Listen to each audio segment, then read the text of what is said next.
Donc, l'atelier d'aujourd'hui est vraiment focalisé sur la découverte des nouvelles fonctionnalités de QGIS 3, c'est ce que je vous disais.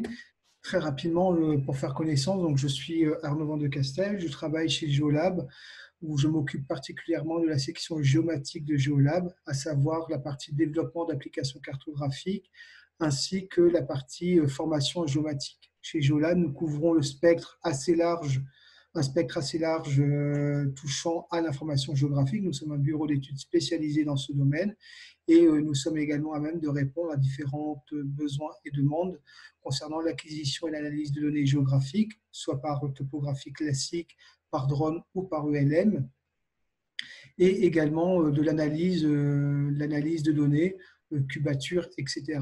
Donc aujourd'hui, si vous avez des questions précises sur ce domaine, Romain Pinel est également présent, donc, qui travaille chez Geolab, et il est également présent dans cet atelier. Pour ma part, donc Arnaud Van de Castel, j'ai plus de 10, maintenant beaucoup plus même que 10 ans d'expérience dans l'utilisation des SIG, avec vraiment un focus, une casquette sur les logiciels SIG open source et particulièrement QGIS. J'ai eu la chance d'être pendant un moment responsable logiciel à l'OSGeoFR. Pour ceux qui ne connaissent pas cet organisme, l'OSGeoFR, c'est une association qui vise à promouvoir l'utilisation des logiciels libres en géomatique, d'où mon intervention aujourd'hui sur QGIS. Et également, par contre, donc ça c'était une casquette que j'avais auparavant, et aujourd'hui je suis également président de l'association OpenStreetMap Réunion, qui OpenStreetMap en tout cas pour ceux qui ne le connaissent pas, est un projet collaboratif qui vise à développer ou en tout cas à acquérir de la donnée à travers le monde, de la donnée libre d'utilisation. Nous aurons également l'occasion de l'utiliser dans le cadre de cet atelier. Et enfin, certains d'entre vous me connaissent également via les rencontres géomatiques de la Réunion que nous co-organisons avec un certain nombre de partenaires, la région, l'université, l'IRD, l'Agora également, donc, qui est là encore un peu une mission que nous souhaitons développer au sens large de l'animation de la géomatique à la Réunion. Aujourd'hui, notre call se focalise vraiment sur QGIS 3 et ses nouvelles fonctionnalités. Donc, pourquoi QGIS 3 QGIS 3 aujourd'hui, depuis maintenant à peu près un an, est disponible. Au départ, je n'étais pas à l'aise à le présenter parce que le passage de QGIS 2 à QGIS 3 n'était pas totalement stable. Aujourd'hui, je vous encourage fortement à basculer totalement sur QGIS 3 pour ceux qui sont encore sur la version 2.18 de QGIS. Il n'y a maintenant plus aucun risque à complètement utiliser QGIS 3. Quelles sont les nouvelles fonctionnalités qui ont été apportées par QGIS 3? Celles-ci sont notamment liées à l'utilisation de deux environnements de développement, de deux bibliothèques que sont Python 3 et Qt5. Donc, l'utilisation de ces nouvelles versions de langage de développement a permis l'intégration de nouvelles fonctionnalités dans QGIS 3. Donc, Python 3 qui est un langage de développement informatique et Qt5 qui est un langage qui permet le développement d'interfaces en Python. Donc ça, ça permet l'amélioration de QGIS, également d'amélioration des performances. Donc je vais vous parler d'interface.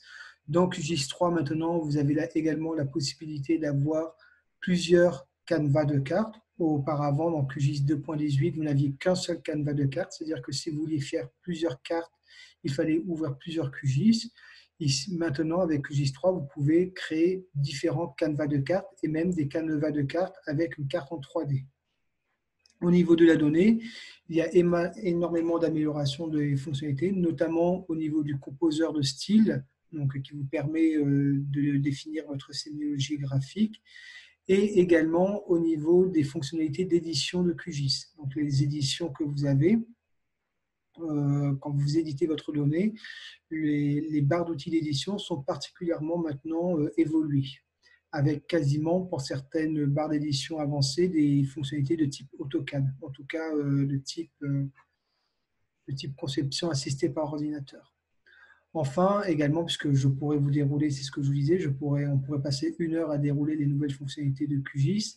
Il y a également le rendu 3D, un nouveau format de sauvegarde de QGIS qui est le QGZ, donc pour les projets QGIS, ou pour les utilisateurs habituels, vous avez le QGS qui est le format de sauvegarde du projet QGIS. Et maintenant, avec la version 3, vous avez le QGZ qui est la particularité de pouvoir, je dirais, sauvegarder beaucoup plus d'informations en son sein. Alors, ce que je vous disais également, c'est que l'atelier, j'ai longtemps hésité entre vous présenter, vraiment faire une liste des différentes fonctionnalités qui étaient disponibles, mais j'avais peur que cela soit réverbatif, donc j'ai préféré le faire sous la forme de cas concrets d'utilisation de QGIS que je vais co-construire avec vous. Donc, le premier, ce sera l'analyse cartographique de la répartition des cas du Covid-19. Le second sera la création d'un rendu carte ancienne. Le troisième sera la visualisation avancée de données météorologiques. Et enfin, je vous présenterai 4 ou 5 nouvelles fonctionnalités de QGIS que je n'ai pas forcément pu illustrer dans ces cas-là, mais qui méritent en tout cas de s'y attarder. Et enfin, nous terminerons par une session d'échange sur laquelle vous pourrez me poser différentes questions si vous le souhaitez.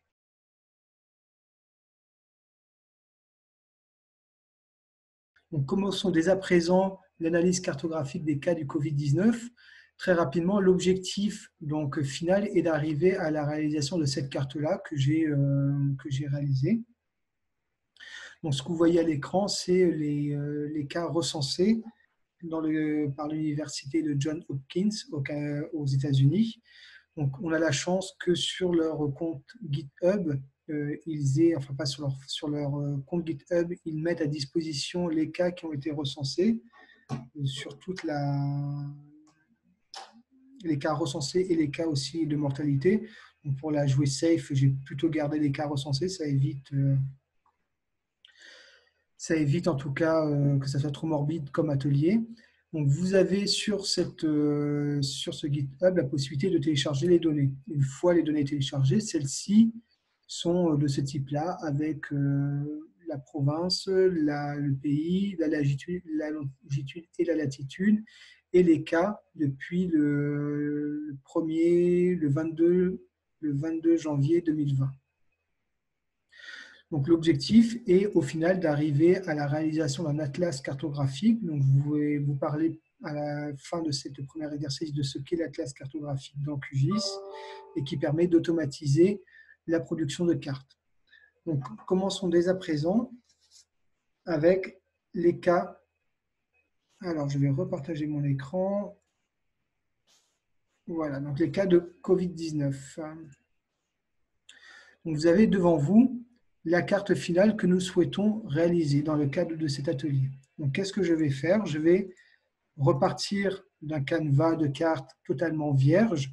Donc, première astuce, pour que le fond de carte soit ici totalement noir, je suis allé dans Projet, Propriétés, et dans Général, vous avez la possibilité ici de définir la couleur de fond qui, par défaut, est blanche. Donc, pour réaliser la carte que je souhaite, pour avoir un rendu un peu plus sophistiqué, en tout cas pour ma part, j'ai mis un fond de carte totalement noir. Deuxième astuce maintenant, nous allons devoir ajouter les pays du monde.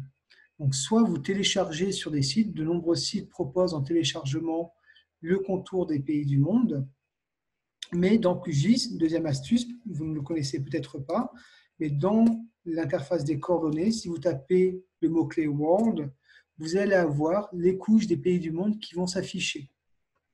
Donc, c'est une petite astuce. Toujours au niveau des astuces de QGIS, ici, donc si je désactive la couche que je viens d'afficher, vous voyez que dans le cadre de cet atelier, j'avais déjà défini un certain nombre de styles dans QGIS. Donc, plutôt que de repartir dans mes propriétés de couches et dans ma symbologie pour pouvoir définir manuellement la couleur de fond et le contour, ce que je peux faire, c'est un clic droit, style, copier le style. Donc, une des grosses nouveautés de QGIS 3 déjà, c'est qu'auparavant, vous ne pouviez que copier le style, la symbologie de la couche. Dans QGIS3, ce que vous voyez, c'est que vous pouvez aller beaucoup plus loin dans ce que vous pouvez sauvegarder d'une couche à l'autre. Pour ma part, je vais copier soit la symbologie, soit toutes les catégories de style. Donc, je vais faire toutes les catégories de style et je vais l'appliquer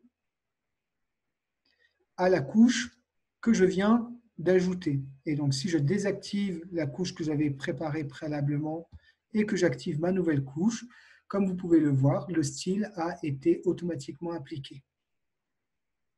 Deuxième chose qu'il faut que je fasse maintenant, c'est ajouter donc, mon fichier CSV relatif au Covid-19. Donc, si je l'ouvre via un éditeur, donc j'aurais pu le faire via Excel, mais là, c'est juste pour vous montrer à quoi il ressemble. Donc, vous voyez qu'il correspond à ce que je vous ai montré préalablement. Donc, dans QGIS, je vais aller dans couches. Donc, vous avez gestionnaire de couches ou ajouter une couche. Là encore, les utilisateurs de QGIS 2.18 ont l'habitude de passer par ajouter une couche. La grande nouveauté de QGIS 3 a été ce gestionnaire de couches qui offre une interface unifiée et beaucoup plus accessible aux utilisateurs en regroupant l'ensemble des sources de données qui sont disponibles. Donc, je vous encourage également à passer par là. Donc, vous avez vecteur, raster, mesh, texte délimité. Texte délimité, c'est celui qui nous intéresse dans le cadre de cet atelier. Donc, je me rends donc dans mon répertoire et je vais sélectionner mon fichier CSV qui contient les cas de Covid-19. Ce que vous pouvez voir, c'est que donc, par défaut, un fichier CSV signifie comma separated virgule. C'est en tout cas une séparation par virgule. Donc, par défaut, quand un fichier CSV est correctement formaté, il est automatiquement, tous les champs sont séparés par une virgule. Il se peut que parfois, les utilisateurs qui ont fait ce fichier CSV, si je prends le cas en France, on utilise souvent la virgule dans des textes, donc on peut utiliser d'autres séparateurs de champs. Donc ici, vous pouvez, si vous le souhaitez, changer de séparateur. Ce n'est pas nécessaire dans notre cas, mais sachez que cela est possible. Vous pouvez également ignorer des lignes si c'est nécessaire. Et dans notre cas, donc moi, l'entête en première ligne, la première ligne, c'est l'entête de mon fichier. Deuxième chose auquel il faut faire attention, c'est que certains d'entre vous m'ont posé la question comment intégrer des fichiers CSV qui n'ont pas d'informations géographiques. Donc, vous pouvez soit juste mettre pas de géométrie, juste la table, ou vous pouvez tout simplement le glisser-déposer dans QGIS. Dans le cadre donc, de cet atelier, ce fichier CSV, comme vous pouvez le voir ici, contient une information géographique, lat, longe. Et QGIS me demande ici de spécifier le nom du champ qui contient la valeur X. Donc, je vais le préciser, longitude, Y-field, latitude. Faites attention, donc, quand vous spécifiez, quand vous allez ajouter des données géographiques, il faut bien faire attention que le champ X et le champ Y, que le champ longitude et que le champ latitude correspondent au système de coordonnées de référence qui est précisé ici. Dans mon cas, ce sont des données mondiales et donc les producteurs de données ont fait le choix d'utiliser le système de coordonnées de référence WGS84 dont le code est 4326. Si, imaginons que vous aviez des données uniquement sur la Réunion envoyées par un géomètre ou un géomètre expert, il est fort probable, je dirais même quasiment obligatoire, que vos données soient en RGR 92. Donc, dans ce cas-là, il serait nécessaire de changer la projection en entrée. Donc, pour ma part, je la laisse en 4326, tout simplement parce que mes données en entrée sont en projection 4326. Donc, je vais ajouter mes données et ce que vous voyez maintenant, c'est que pour chaque point qui s'affiche correspond un pays et un cas. Donc, c'est un peu plus qu'un pays, comme vous pouvez le voir ici au Canada, par exemple, ce sont des provinces. Donc, en fonction de la granularité des données, nous avons soit des données à l'échelle du pays, soit des données à l'échelle plutôt de la province. Alors, deuxième chose dans notre cas, ce que je souhaite faire, c'est le nombre de cas étant une valeur absolue, une valeur numérique absolue. La bonne manière de la représenter cartographiquement se fait via des cercles proportionnels. Donc, je vais faire varier la taille de mon cercle, la taille du point que vous voyez ici. Je vais la faire varier en fonction du nombre de cas de Covid-19. Il y a plusieurs manières de le faire dans QGIS. Je vais vous présenter la manière que je trouve la plus simple et la plus juste. Donc pour cela, il faut que je me rende dans les propriétés de ma couche. Vous avez deux options. Soit clic droit propriétés, mais c'est une action que vous réalisez tellement régulièrement dans QGIS qu'il existe aussi un raccourci qui est le double clic. Donc à partir de là, j'accède à l'interface de symbologie de ma couche. L'interface de symbologie va me permettre de changer, par exemple, la couleur ou le style de ma couche. Ici, j'ai mis un losange rouge, par exemple. Donc, je repars sur un symbole simple. Donc, ce que je vous disais, c'est que je souhaite faire varier la taille de mon cercle proportionnellement au nombre de cas. Donc, dans la taille, ici, vous voyez que je peux faire varier la taille. Si je fais varier la taille ici, tous mes cercles vont varier, la taille de mes cercles va varier de la même manière. Or, ce que je souhaite, c'est de les faire varier individuellement en fonction du nombre de cas. Donc, à droite de la taille, vous avez l'assistant. Dans l'assistant ici, vous pouvez choisir la source qui va me permettre de faire varier la taille. Je calcule le nombre de cas, donc je vais les mettre valeur depuis 1 jusqu'à 161 000 cas recensés. Ici, je vais également définir la taille de mes cercles, où je vais les faire varier entre, par exemple, entre 2 et 30. OK, appliquer. Donc là, ce que vous voyez déjà dans un premier temps, c'est les pays, en tout cas par cercle proportionnel. J'ai fait varier automatiquement la taille de mon cercle en fonction de mon nombre de cas. Juste pour avoir la certitude que tout le monde suit, est-ce que c'est toujours OK au niveau du son et au niveau de l'image? Est-ce que vous pouvez me confirmer cela?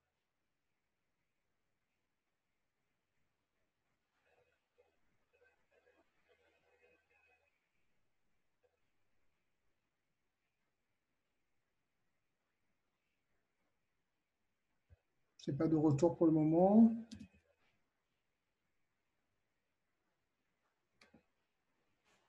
OK, super. Donc, je continue dans ma foulée. Alors, ce que je disais, c'est que mes cercles vont varier proportionnellement par rapport à mon nombre de cas. La symbologie, en tout cas le style que j'ai choisi pour le moment, n'est pas forcément n'est pas inexact, mais n'est pas forcément le plus agréable. Donc, ce que je vais faire, c'est que je vais commencer ici à appliquer des symbologies un peu avancées. Alors, pour cela, je vais pouvoir faire varier, par exemple, l'opacité de ma couche et je vais pouvoir également changer la couleur. C'est ce que nous avons fait au préalable. Ce qu'il faut faire, je dirais, attention dans QGIS, comparativement à d'autres logiciels SIG. Donc, QGIS est certainement le logiciel SIG qui permet d'aller le plus loin dans la symbologie. Vous avez énormément d'options de symbologie et vous pouvez même en rajouter. Je vais vous présenter cette fonctionnalité dans la version, dans notre atelier sur le style qui suivra celui-là. Donc, pour le moment, restons simples. Nous allons uniquement avoir un seul style que vous voyez ici avec une couleur de remplissage et une couleur de trait. Donc, je vais changer ma couleur de remplissage. Je vais lui donner une couleur de remplissage orangée. Donc, je peux soit le spécifier manuellement, comme je l'ai fait ici parce que je connais la couleur que je souhaite, ou je peux le faire via le sélecteur de couleurs. Vous avez différentes options ici. Également. Et je vais mettre une transparence de couche. Voilà. Donc, ce que vous avez ici, j'ai fait varier la couleur, la transparence, ainsi que la couleur de mes cercles. La deuxième chose que je souhaite faire de nouveau, c'est ce que vous pouvez voir. Je vais juste fermer ça. ce que vous pouvez voir ici, c'est qu'il n'y a pas de légende associée à la proportionnalité de mes cercles. Donc, je vais ajouter cette information-là. Dans Avancer, vous avez légende définie par la taille des données. Légende repliée, et comme ça, vous allez pouvoir avoir cette belle légende qui sera également présente dans QGIS. Vous avez ici maintenant la légende qui est disponible.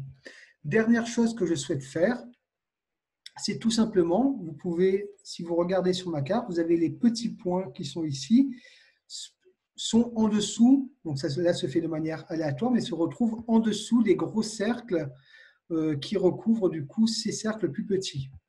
Vous pouvez également dans QGIS définir quels sont un ordre en tout cas de rendu. Cela se passe de la manière suivante. Je vais dans rendu de ma couche et je vais dans contrôler l'ordre de rendu des entités. Et ici, vous allez pouvoir définir l'ordre de rendu. Donc, je vais dire que je souhaite que mes cas se fassent de manière descendante. Et maintenant, vous avez les petits cercles qui apparaissent au-dessus des gros cercles. Enfin, dernière chose que je vais faire également, qui est une... Ce n'est pas une nouveauté de QGIS 3, mais c'est quelque chose que peu de personnes encore utilisent, alors qu'elle offre énormément de possibilités. Ce sont les modes de fusion que vous avez ici. Donc, vous avez deux types de modes de fusion, soit entre les couches, soit entre les entités.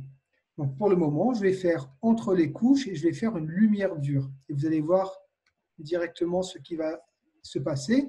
C'est que, en fonction des couches qui sont en dessous, lorsque, par exemple, il passe sur le contour des pays, cela apparaît en blanc et cela apparaît en rouge sur le reste. Donc, ça veut dire qu'il y a un peu comme les utilisateurs de Photoshop, par exemple, vous avez un mode de fusion qui s'est réalisé entre les couches du projet. Vous pouvez également réaliser de la même manière entre les entités. C'est ce que nous allons faire également dans la suite de cet exercice.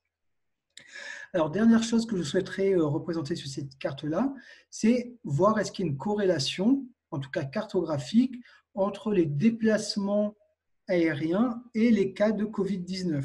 Donc, je vais rajouter un fichier.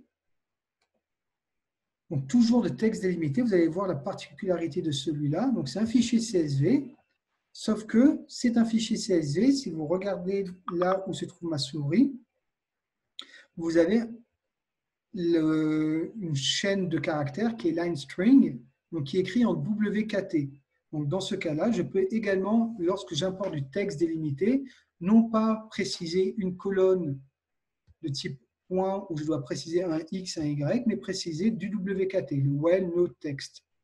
Donc, ce Well No Text vous permet directement sous une forme textuelle d'ajouter des données géographiques qui peuvent être de type ligne, point ou polygone.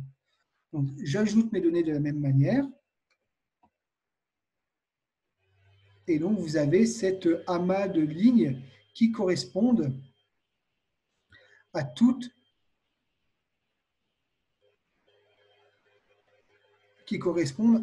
les lignes aériennes enregistrées.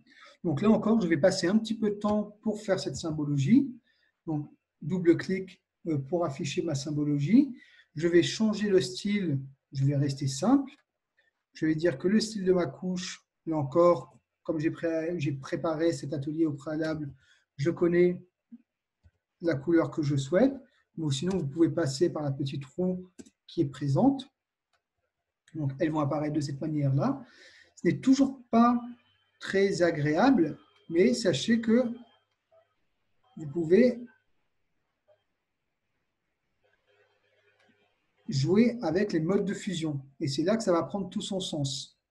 Donc, dans le rendu de ma couche, je vais mettre une fusion cette fois entre les entités et je vais mettre addition. Donc, chaque entité de ma couche qui va être superposée va changer la symbologie, va permettre de mettre en évidence, plus il y a de lignes au même endroit, plus celles-ci vont être mises en évidence. Rappelez-vous, je ne sais pas si vous aviez eu l'occasion de voir cette carte de Facebook qui se faisait uniquement par les connexions au site Facebook. Vous aviez un peu le même type de représentation. Et donc, je passe maintenant ma couche au-dessus et vous avez cette représentation. Style, copier le style, toutes les catégories. C'est un peu pâle, j'ai mis un petit peu trop de transparence.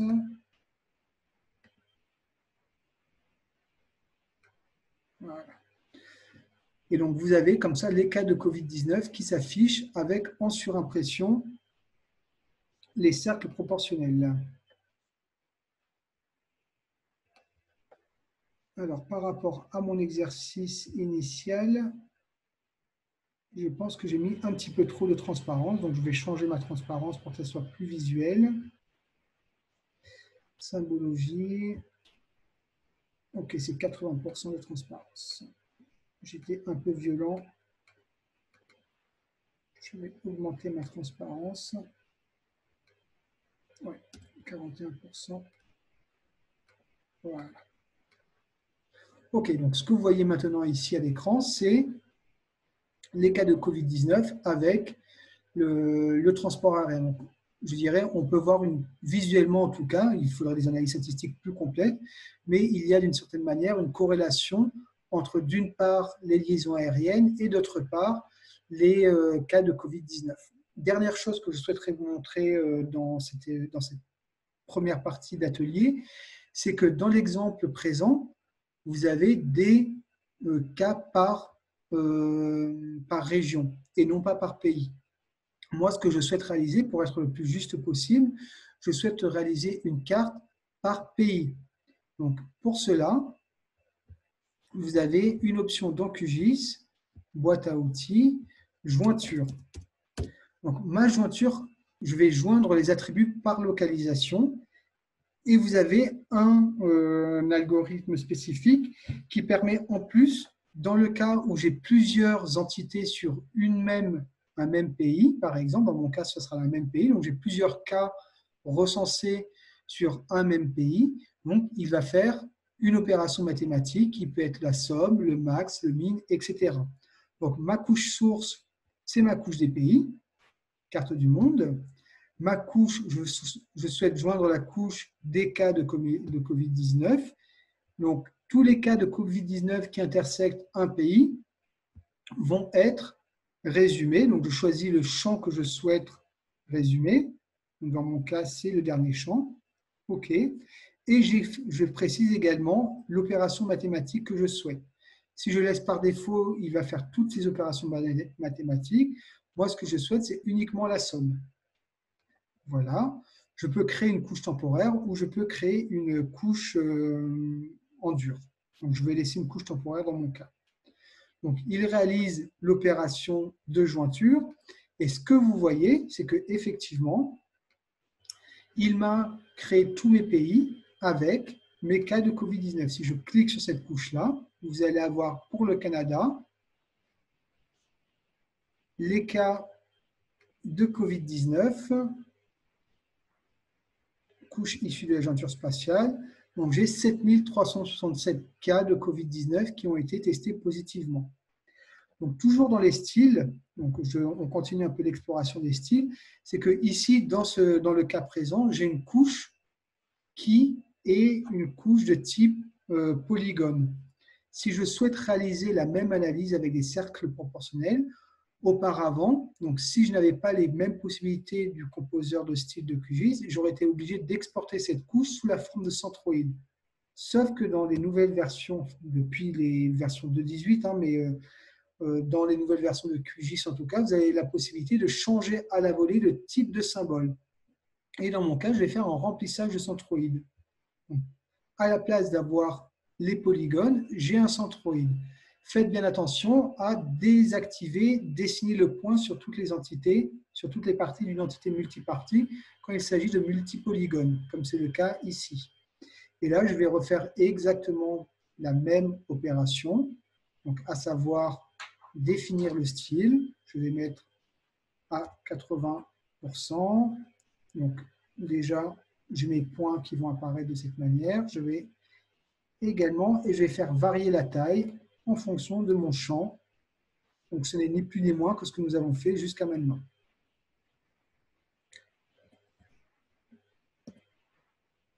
OK, appliquer. Et donc ce que vous avez ici, Si je compare ma couche précédente et ma couche de départ, donc j'ai ici toutes les couches du Canada, tous les points recensés de cas de Covid-19 du Canada qui ont été regroupés au sein d'une même analyse. Donc je peux refaire également la même chose, rendu de couches, contrôler l'ordre de rendu des entités. Je vais mettre ça pour que ça apparaisse au-dessus. Voilà. Et également, dans les effets, je vais, pas mes effets, mais mes modes de fusion. Mode de fusion, je vais mettre lumière dure.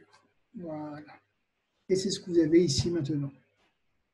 Donc vous voyez là, visuellement, c'est la même chose, mais cette fois, au lieu d'avoir les pays par région, c'est tout simplement l'ensemble des cas recensés pour un seul pays. Donc on touche quasiment au but, puisque maintenant j'ai réalisé mon analyse cartographique et ce que je souhaite, c'est la réalisation de l'atlas.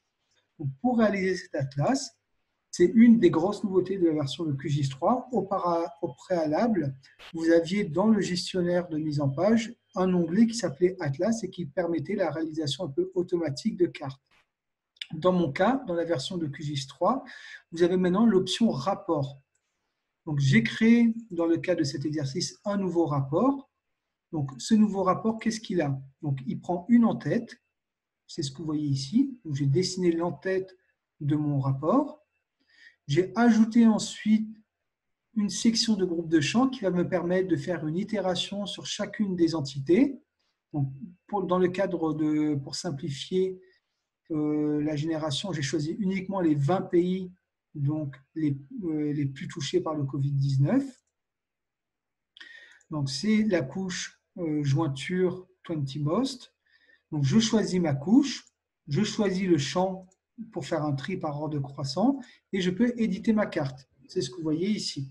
Donc là, qu'est-ce qu'il va faire? Il va tout simplement faire une itération sur chacune des entités de ma couche. Pour cela, il faut bien préciser que le rendu, la génération, est contrôlé par le rapport. Alors, j'active la conversation pour voir, puisque certains d'entre vous... Alors, certains me disent que vous êtes perdu. Je vais le faire manuellement pour que vous puissiez comprendre. Alors, l'objectif ici, l'objectif que je souhaite maintenant réaliser, c'est générer un rapport automatique des différents cas, des 20 pays qui ont le plus de cas. Donc, je souhaite générer automatiquement ces cartes-là. Plutôt que de le faire manuellement carte après carte, je vais utiliser ce qu'on appelle un rapport. Donc, pour réaliser un rapport, je vais dans Nouveau rapport. Je peux le laisser vide, Tuto, et il va me permettre, ici, j'ai une interface similaire à l'interface de mise en page de QGIS. Donc, je vais inclure une en-tête, c'est la première page de mon rapport. Donc, je vais écrire, par exemple,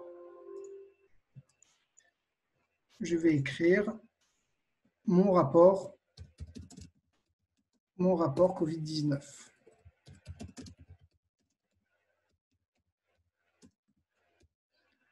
Je ne vais pas passer trop de temps sur la mise en page, puisque je vous montrerai ensuite le résultat final via le rapport que j'ai préparé dans le cadre de cet atelier. Ce qui est important surtout, c'est que vous compreniez la démarche.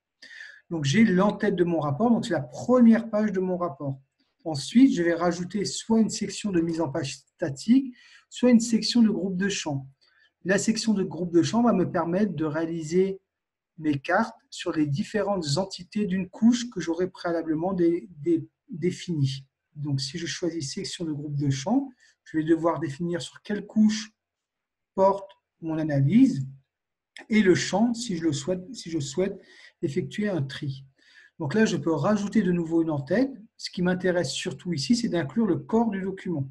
Le corps du document, c'est vraiment pour chaque entité de ma couche, la carte qui va être générée. Donc j'ajoute une nouvelle carte que vous voyez ici. Donc par défaut, pour que ma carte soit vraiment contrôlée par le rapport, il faut bien faire attention à cliquer ici, contrôler par le rapport. Donc, je vais générer juste à titre d'exemple cette carte-là pour vous montrer ce que cela fait. Enregistrer, donc ça va prendre un petit peu de temps. C'est assez lourd comme opération parce que les styles que j'ai choisis sont compliqués à générer par QGIS. Mais vous allez avoir ensuite, donc dans votre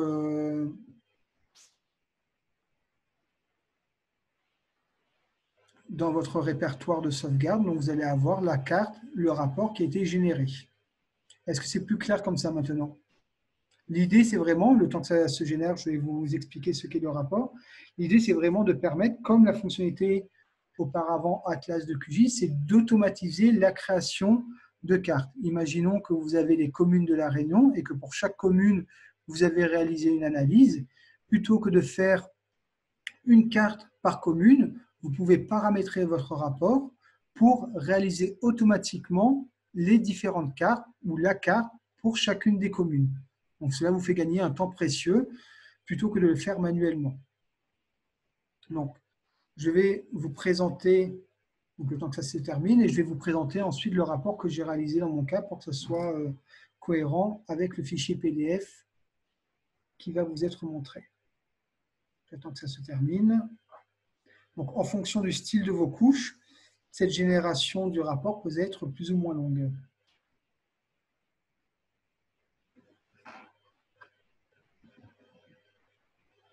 On arrive à la dernière page.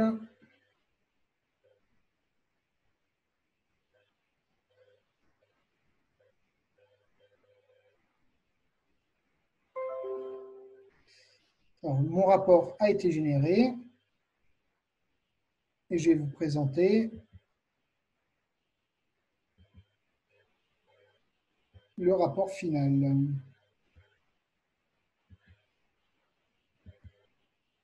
Alors, je vais partager.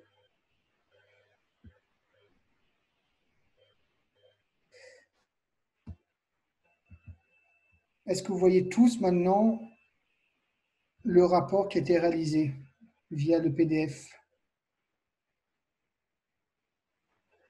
OK. Donc ça, c'est celui que j'ai réalisé dans le cadre de cet atelier que je vous présenterai. Je prendrai 5 minutes pour vous le présenter. Mais ici, donc, j'ai réalisé un rapport. Ce que vous voyez ici, c'est la page d'entête, la première page de mon rapport. Et après, c'est une carte par pays correspondant à l'analyse réalisée. Donc là, tout de suite, ce que vous pouvez également noter, et je vais vous le présenter, cette petite astuce, c'est que le pays qui est mis en évidence dans ma page, donc la Corée, Corée du Sud par exemple dans ce cas, a également un style spécifique. Donc, je vais repasser en partage d'écran de QGIS. Voilà. Partager mon écran. Je vais repartir sur le partage de QGIS. Voilà. Donc, tout simplement, je vais passer juste 5 minutes pour vous présenter le rapport qui a été réalisé. Donc, j'avais ma première page de mon rapport, c'est celle que vous avez pu voir, éditer. Donc, vous retrouvez ici la première page de mon rapport.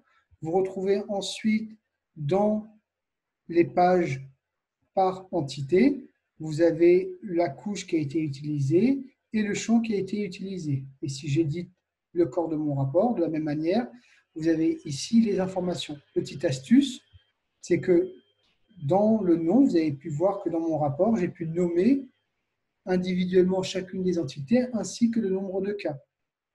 Donc, cela se passe par l'expression ici, insérer une expression. Vous pouvez définir, lorsque vous insérez une expression, le nom de l'entité qui est correspondante au rapport. Et enfin, la petite astuce que je vous présentais, dont je vous parlais à propos. Alors, vous ne voyez toujours pas, je vais basculer. Vous ne voyez pas l'écran pour le moment?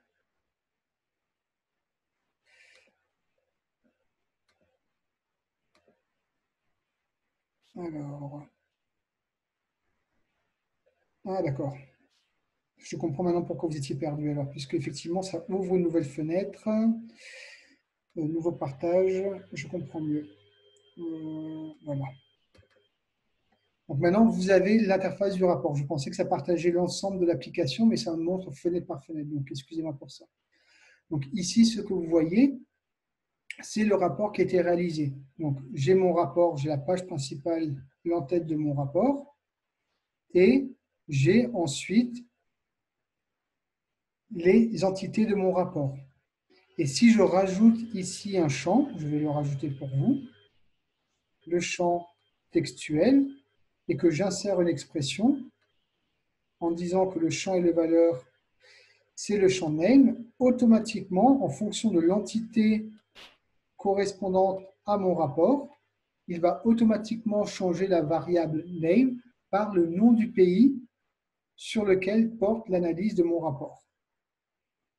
Et enfin, je vais vous parler de l'astuce pour mettre en évidence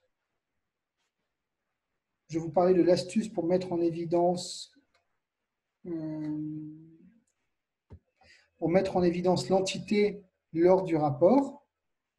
C'est ici, dans le style, donc c'est un ensemble de règles et vous avez, pour les couches, en tout cas, qui correspondent à ID, Atlas Feature ID, vous avez la possibilité, comme ça, d'avoir un style spécifique par rapport au rapport. Donc, lorsque l'entité est mise en évidence par le rapport, celle-ci aura un style spécifique. C'est ce que vous voyez ici. L'ID de mon rapport porte sur ce pays, donc le style a été spécifiquement fait pour ce pays. Donc, pour la personne qui me demande si c'est la même chose qu'on faisait pour Atlas, c'est la même chose auparavant que Atlas, mais c'est un peu un Atlas, je dirais, boosté parce que vous pouvez aller beaucoup plus loin en termes de fonctionnalités et de possibilités. Vous pouvez, imaginons que vous avez un rapport à faire sur les communes et les quartiers, ben vous pouvez comme ça faire une section de groupe de champs sur les communes, puis une section de groupe de champs sur les quartiers. Et vous pouvez mettre des pages intermédiaires, etc. Vous pouvez aller très très loin dans les possibilités graphiques de QGIS. Alors, dernière petite chose, parce qu'on a pris un petit peu de retard, mais je vais juste vous présenter une des nouveautés également de QGIS, qui sont les graphiques qui peuvent être affichés. Donc, je ne passerai pas trop de temps dessus. Mais donc, dans mes extensions, vous avez l'extension, vous pouvez rajouter Data Plotly, donc, qui vous permet d'afficher des graphiques dans QGIS. Je vais en faire un très basique, juste pour vous montrer les possibilités de QGIS. Les 20 pays. Et vous pouvez également ajouter ces graphiques-là aussi bien lors de l'impression que lors de vos analyses. Donc en X, je vais mettre la somme et en Y, je vais mettre le nom des pays et en la somme. Donc déjà, si je crée mon graphique de cette manière-là, vous allez avoir, voilà, donc par pays, le nombre de cas qui ont été recensés. Donc c'est juste pour vous illustrer un peu les possibilités graphiques en termes de création de graphiques de QGIS.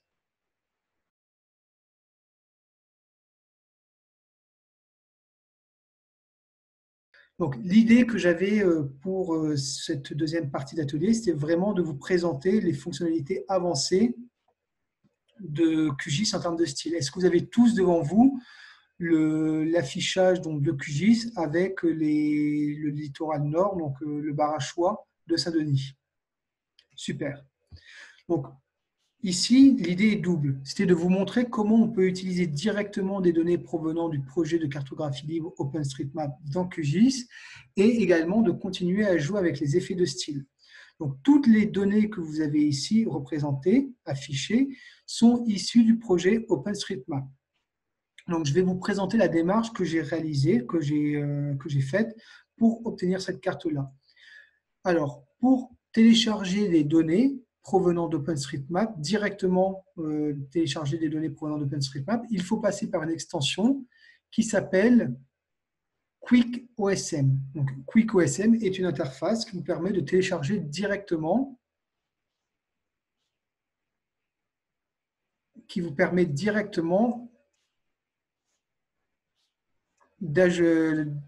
récupérer les données provenant d'OpenStreetMap. Donc, une fois que cette extension est installée, vous avez ce menu Quick OSM qui apparaît.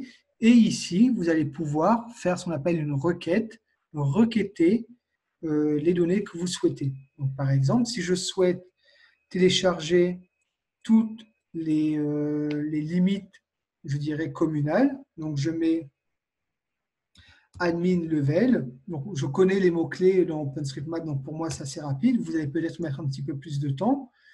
Mais voilà, donc là, qu'est-ce que je fais ici? Je souhaite télécharger toutes les limites communales, enfin toutes les limites administratives de niveau 8 correspondant à ce qu'on appelle le canvas, c'est-à-dire à l'interface, à la partie, le canevas de carte que vous voyez. Et je souhaite uniquement récupérer du multipolygone. Donc, j'exécute la requête. Et vous voyez ici, donc, si je désactive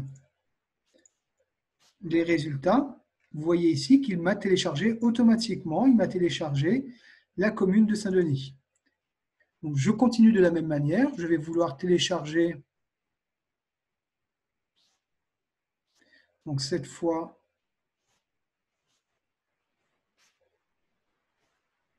je vais vouloir télécharger cette fois les bâtiments, donc building.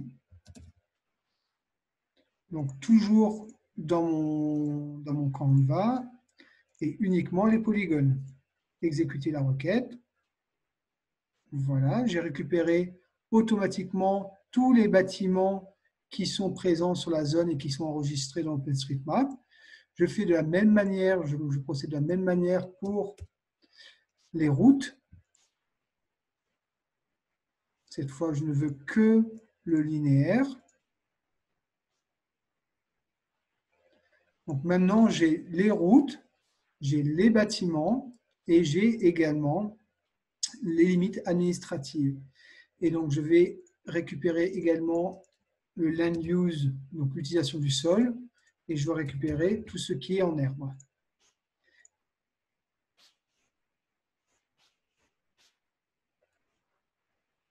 Voilà. Donc, pour le moment, ce que vous voyez ici, c'est brut, sans style, ce que j'ai pu télécharger provenant du projet OpenStreetMap. Donc maintenant, ce que je souhaite faire, c'est passer de ça à cette symbologie. D'accord? Donc, je vais vous présenter un peu les possibilités de symbologie de QGIS. C'était l'exercice un peu parfait pour y parvenir. Donc, dans un premier temps, j'ai téléchargé mes données. Maintenant, ce que je vais faire, c'est vous présenter donc la symbologie que j'ai appliquée. Donc, la première symbologie que j'ai appliquée, c'est pour les routes. C'est un style assez simple. Pour chaque type de route, j'ai défini une catégorie. Donc, ici, vous avez soit symbole unique, soit catégorisé, soit gradué. Donc, on n'a pas suffisamment de temps pour aller dans les détails de la différence entre symbole unique, catégorisé et gradué.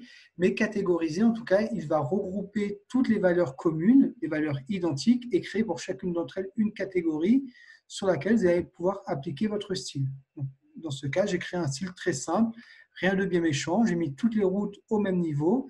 Et pour tous ceux qui étaient les routes de type piétonne et à vélo, j'ai appliqué ce style-là, qui est un style avec un modèle de tiré personnalisé.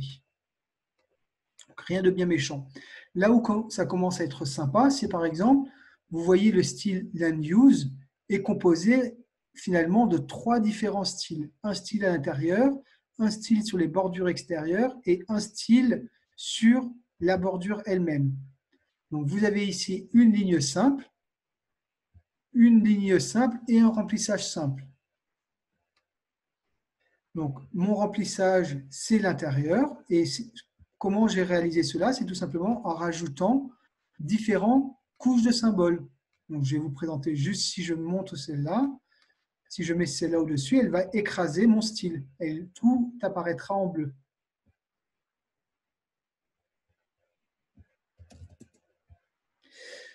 Donc, vous pouvez comme ça, à loisir, rajouter autant de styles que vous souhaitez et créer de cette manière-là des styles très élaborés, composés pour ma part ici de 3 différents styles.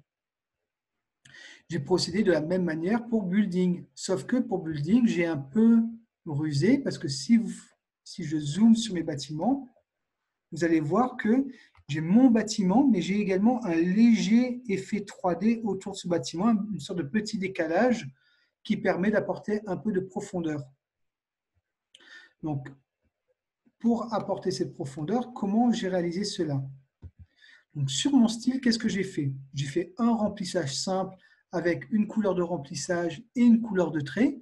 Donc là, rien de différent. Et j'ai ajouté également un deuxième symbole, sauf que j'ai appliqué à celui-ci un décalage en X et en Y. Donc si j'augmente ce décalage, 1,5, 1,5, vous allez voir que automatiquement, sur mon interface, celui-ci a également été agrandi. Et donc, je vais le réduire maintenant. 1, 1, appliquer. Voilà.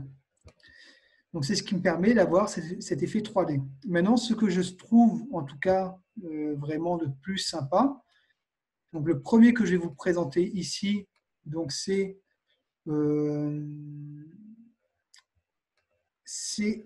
mes limites de commune.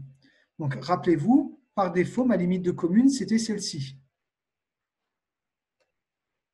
Vous aviez un polygone, c'est normal, c'est en vert. C'est en vert puisque ce qui est mis en évidence, c'est mon polygone lui-même. Sauf que dans QGIS, vous avez des options qui permettent d'aller très loin, et qui permettent par exemple de mettre du style à l'extérieur du polygone. Donc ici, j'ai défini un style ligne simple et une deuxième ligne simple qui est beaucoup plus large. Donc vous voyez que la largeur du trait, c'est 5. Mais ce qui est surtout important ici, c'est que pour chacun de ces styles, j'ai demandé à ce qu'il y ait, alors que je retrouve mes petits, largeur de trait, ah oui, c'est ici. J'ai demandé à ce qu'il y ait un décalage de -2. Donc je peux l'augmenter si je le souhaite, -3, mais dans ce cas-là, il va être plus ou moins grand. Donc j'ai appliqué un décalage de ma couleur. Donc -3, je vais remettre ça. Et surtout, j'ai demandé normalement que ça soit dessiner la ligne seulement dans le polygone. J'ai décoché. Si je la recoche, ça va être l'inverse. Donc ici, j'ai une ligne simple avec un décalage de -3, donc qui n'apparaît pas à cause du décalage. Et j'ai demandé à dessiner la ligne, j'ai décoché dessiner la ligne seulement dans le polygone. Quoi d'autre encore? La deuxième chose que je souhaitais vous montrer, oui, c'est celle-ci. Vous pouvez aller très loin dans les styles. Ici, j'ai créé un style assez sympa pour représenter visuellement toujours la mer. Donc, si je double-clique, j'ai créé plusieurs niveaux de symboles. Le premier niveau de symbole, c'est la ligne simple que vous voyez ici. Et après, j'ai transformé ma ligne de symbole avec un intervalle, donc que je fais varier. Et pour chacun de ces intervalles, j'ai demandé à appliquer ce style, un symbole spécifique sous la forme d'un rond. Et vous avez ce rendu qui est assez sympathique sous la forme un peu de rond qui s'écarte au fur et à mesure et qui deviennent de plus en plus transparents. Donc pour suggérer finalement la mer. Alors, au niveau du style, j'ai à peu près paramétré la carte comme je le souhaitais. Maintenant, ce que je souhaite faire, c'est ma mise en page. Pour ma mise en page, je vais vous présenter, alors je ne vais pas faire la même bêtise que j'ai fait tout à l'heure avec le rapport, donc je vais partager, nouveau partage, je vais faire plus simple, je vais partager mon écran. Voilà. Est-ce que vous avez tous devant votre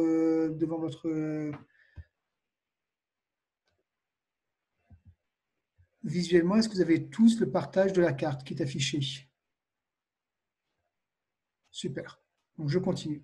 Ici, Donc, ce que vous avez, ce n'est ni plus ni moins que la carte précédente. Vous êtes d'accord avec moi? Pour ceux qui ont l'habitude d'utiliser QGIS, donc j'ai créé dans mon gestionnaire de mise en page, j'ai créé une nouvelle mise en page sur laquelle j'ai affiché mes différentes couches.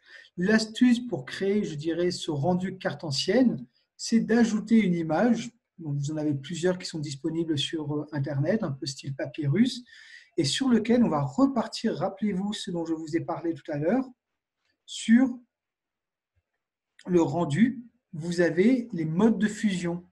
Donc, si je mets le mode de fusion normal, voilà ce qui va se passer. Ça ne va pas être très joli. Mais en changeant le mode de fusion par un mode de fusion spécifique, vous voyez qu'en fonction du mode de fusion choisi, le rendu change. Celui que moi je souhaite utiliser, c'est multiplier, qui correspond le mieux au rendu que je souhaite. Donc, j'ai le rendu, le mode de fusion multiplié avec cette image-là qui me donne au final ce rendu. Dernière petite astuce que je souhaiterais vous montrer avant de générer ma carte, c'est la possibilité dans QGIS d'aller très loin dans le rendu de vos cartes, dans les rendus de mise en page. Vous voyez ici que la rue Labourdonnais, que le label rue Labourdonnais se trouve en dessous de ma barre d'échelle. D'accord ? Donc, dans la version QGIS 3, vous pouvez même définir avant l'export le comportement que vont avoir les labels lors de ce type de cas. Donc, si je clique ici, vous allez pouvoir ici dire « Éviter de placer les étiquettes sous ces éléments ». Donc, pour ma part, ça va être sous l'élément barre d'échelle. Qu'est-ce qu'il fait? Il a automatiquement fait disparaître mon label en conséquence. Donc, ça permet vraiment d'aller très finement dans la génération de vos cartes. Donc, il ne me reste plus qu'à générer ma page. Donc, exporter au format image, mon rendu carte ancienne, enregistrer, oui, enregistrer. Voilà. Donc, je l'affiche. Je vais vous partager également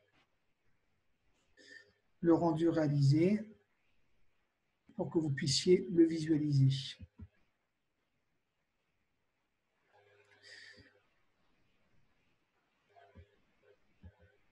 Donc voilà le résultat final qui est issu de ce que j'ai pu faire avec ma mise en page. Avec ce qui était vraiment important à retenir dans cet atelier, dans cette partie de l'atelier, c'est la possibilité d'avoir ces effets multipliés.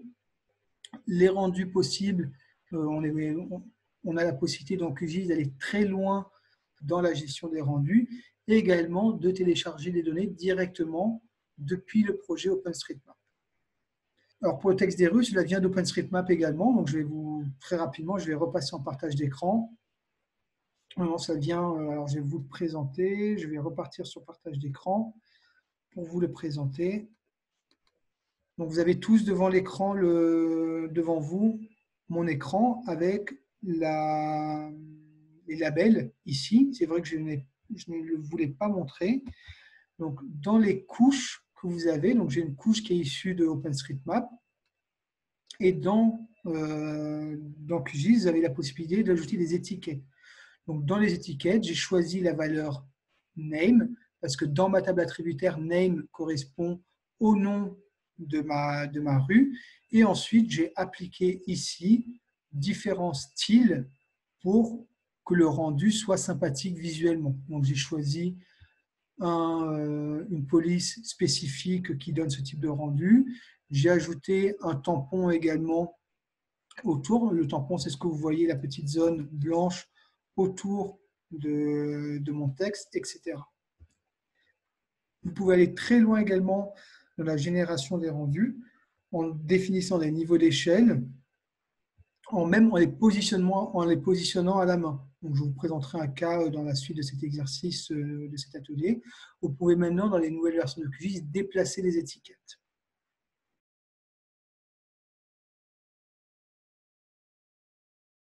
Alors là, c'est vraiment quelque chose où je suis moins à l'aise pour vous le présenter parce que ce sont des données, à la fois des données et des cas d'utilisation que je maîtrise ou que je n'utilise que très rarement.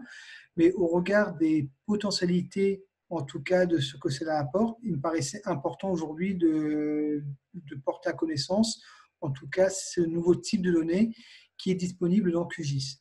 Il s'agit, alors je vais juste faire une petite introduction avant pour que vous puissiez avoir les informations nécessaires. Je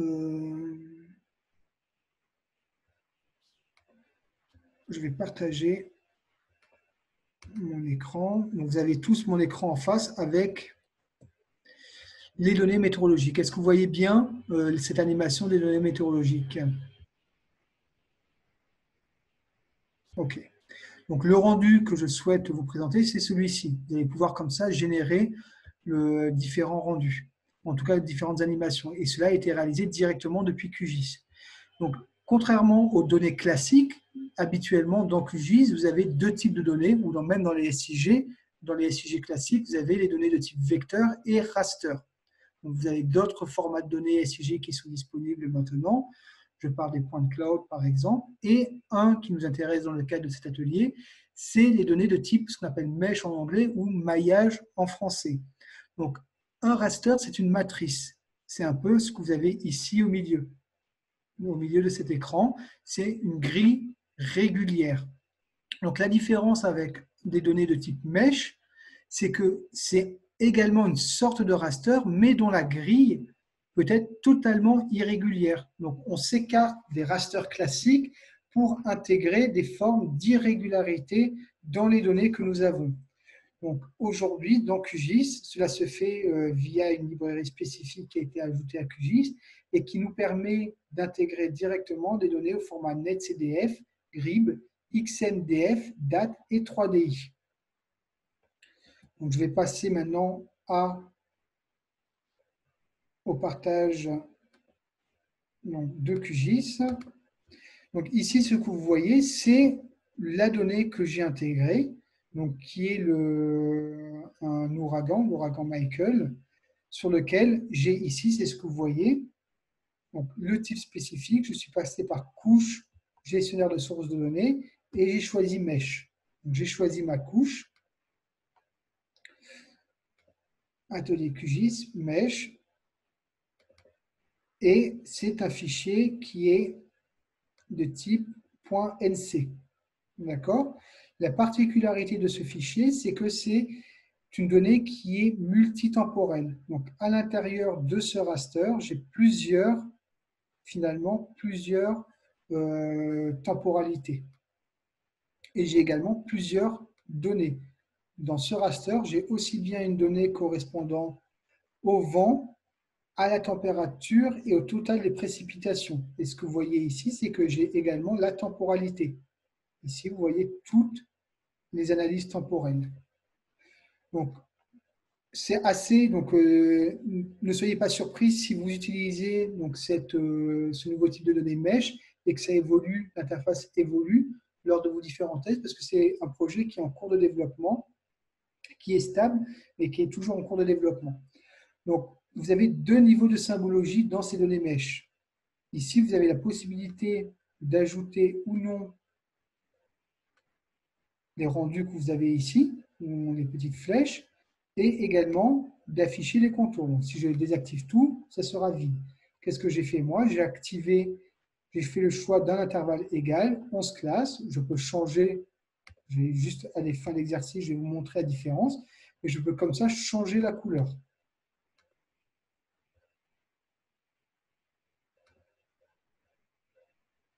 Inverser la palette de couleurs. Voilà. Et dernière chose qui est intéressante, c'est que ces données mesh-là étant souvent utilisées pour des données météorologiques, vous pouvez générer des sortes de flux, donc des traces ou des flèches, etc. Donc si j'affiche les flèches, c'est ce que vous avez à voir ici, j'aurai également le sens finalement du vent qui est affiché. Bon, ici, vous pouvez définir la largeur, vous pouvez définir l'espacement, etc. Il y a quelque chose que je voulais vous montrer. Longueur de la flèche définie, mise à l'échelle de la magnitude. Vous pouvez comme ça définir. Il y a énormément de possibilités. Je vous laisserai le découvrir avec les données qui seront ensuite disponibles en téléchargement. OK. Alors, dernière chose, oui, que je peux vous montrer également, c'est que vous avez la possibilité de faire du style, donc, de styler. Ici, j'avais le premier exemple que je vous ai montré, c'était sur le vent, et vous pouvez le faire également sur la température, etc. Donc, chaque couche, en tout cas de ce fichier mesh, peut être symbolisé, ça peut être, avoir une symbologie appliquée et peut être représentée. Alors, toujours en termes de possibilités que je souhaiterais vous présenter, donc ces données mesh, ce qui peut être intéressant, c'est de les analyser. Donc, vous avez la possibilité également donc, de créer des graphiques, d'ajouter des points et de créer des graphiques correspondant, chacune des courbes ici correspond au vent, à l'intensité de vent et du temps. Et la dernière chose qui me semble intéressant de vous présenter, c'est la possibilité de générer des vidéos. Donc, vous pouvez exporter l'animation. Donc, je ne vais pas le réaliser là maintenant parce que c'est assez long. Je vais juste vous présenter le rendu final. Donc là, ce que vous avez ici affiché, c'est l'animation temporelle donc de l'ouragan Michael. Vous pouvez définir le pas de temps, etc. Mais comme ça, vous avez la possibilité, avec ces nouveaux types de données mesh, de visualiser à la fois des tableaux des multi-tableaux, enfin des tableaux de tableaux, avec une symbologie aussi bien de type raster, des vecteurs qui sont intégrés avec les flèches que vous avez ici, etc. Voilà. Merci à tous en tout cas d'avoir participé à cet atelier. Je vous souhaite une très belle journée et un bon confinement. Au revoir à tous.